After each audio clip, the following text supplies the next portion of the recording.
What's going on, guys? I'm the Walrus Jedi, and as you've seen in the intro, we are going over the Yevetha. So if you like these alien species videos, feel free to like and subscribe, and suggest in the comments aliens for future episodes.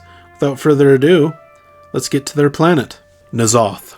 A hard, bitter world, N'Zoth spawned a species that proudly waged genocide against its neighbors. It is fitting that the planet's own death was both brutal and swift. Located to the west of Coruscant in the Farlax sector, N'Zoth and the other planets in the Koornacht Cluster weren't explored by the Republic until recent centuries due to the hardship of blazing the Metelos trade route. Technically, the Farlax sector is part of the Core Worlds region, but no true Core Worlder considers its planets anything but backward bush sites in the thick of the Negs. The bone-clawed Yevetha evolved on N'Zoth, and a pitiless caste system arose with them. Without unquestioned obedience to one's superiors, the Yevetha could never stay vigilant against the Seringana and other desert predators.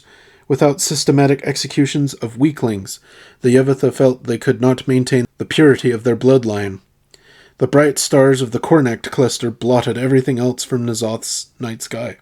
And the Yevetha long believed that they were the only intelligent species in creation. In time, Yevethan solid-fuel thrust ships lifted off from the launch pads at Heriz, spreading the species throughout the cluster and encountering other inferior beings.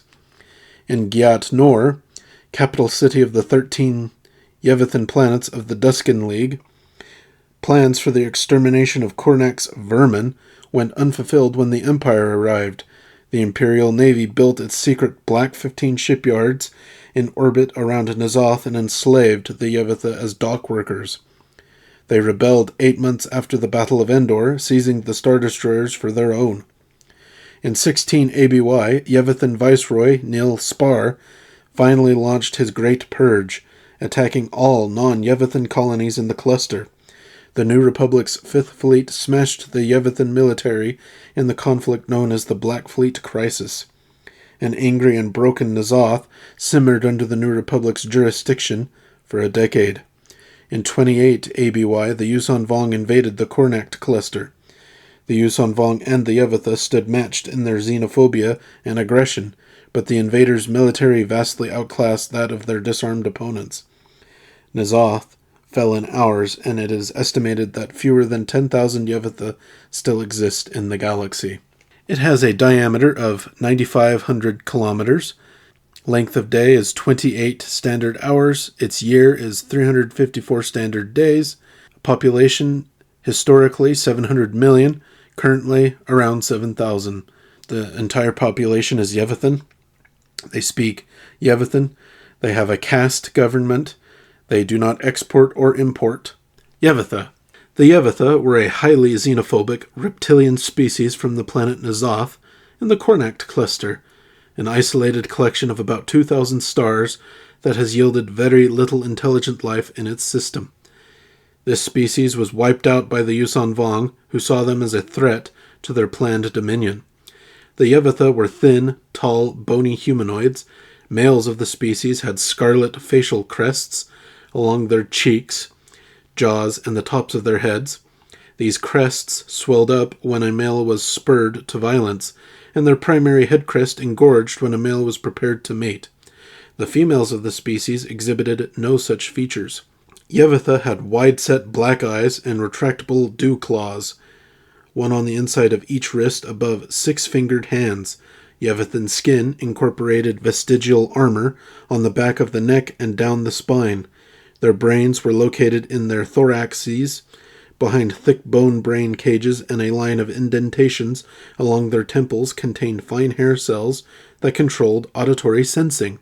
Yevetha reproduced by laying eggs in birth casks or external wombs called maranas, often kept in special climate-controlled rooms. If the children remained in these birth casks past birth, the casks were then referred to as nestings. Unborn children were fed blood, which they absorbed through the eggshell. The mother's donated blood was preferable, though the blood of any Yevetha would do. Yevethan leaders often killed underlings and fed their blood to their unborn or nesting children in the casks. The victims considered this a great honor and would often volunteer for such a death. Most male Yevetha lived day to day with the knowledge that, at any moment, a superior might kill them simply for their blood. This biological need for blood was the central focus of the Yevethan culture and religious belief system. Therefore, they were constantly bent on violence to harvest blood. They were a dutiful, attentive, cautious, but fatalistic species shaped by a strictly hierarchical culture. A viceroy, called Dorama, or the Chosen One, because of his dual role as religious and political leader, headed the Yevethan governing body called the Duscan League. He was at the top of a complex hierarchy, served by military leaders called primates and administrators called proctors. All of these obeyed him without question and would eagerly have died for him. They were ruthless fighters, unwilling to surrender even in the face of certain defeat. The Yevetha did not fear death. In their legal system, a killing was only considered murder if an inferior killed his or her superior. As mentioned above, dying to feed a superior's children was considered honorable. When Yevetha of lower standing failed in a mission or caused dishonor upon their superiors, they were called Nitaka, a word meaning dishonored. The Nitaka would kneel before their superiors and offer their necks to the superior's dew claws, hoping to die as sacrifices to the superior's children, re-establishing honor upon their own families as well. Until their contact with the Empire, the Yevetha believed they were the only intelligent creatures in the universe. Initially, they submitted to Imperial rule. Then, around the time of the Battle of Endor, the Empire became lax in its control. Without warning, the Yevetha rebelled violently, slaughtering every human stationed on N'Zoth, both military and civilian. They spent the next decade mastering Imperial technology, then struck out at neighboring systems to eliminate all non-Yevethan peoples in their sector.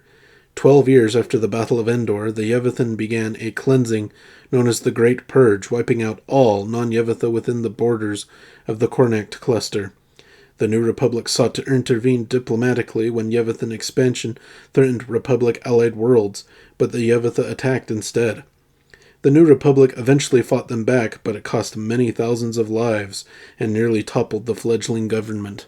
As a result of their experience with the Empire, Yevethan ethnocentrism became xenophobia, causing them to consider all other intelligent life morally and physically inferior. They abhorred contact with other species and would go to extreme measures to avoid alien contamination, engaging in intense purification, bathing, and disinfecting procedures if they spent time in close quarters with outsider vermin. They found the smell of other species distasteful and claimed that without bathing or purifying themselves, they could still smell the stink of other beings on their own persons. Yevethan xenophobia was so extreme that even in the shadow of the Yuuzhan Vong, they refused aid from any other galactic species. As a New Republic squadron commander, Jaina Solo, reported in her logs that the very last of the Yevetha committed suicide by crashing his starship rather than be aided by her squadron. That is the Yevetha of N'Zoth. Let me know what you thought in the comments down below. Again, feel free to suggest aliens for future episodes. And don't forget to like and subscribe if you enjoyed. And until next time, thanks for watching.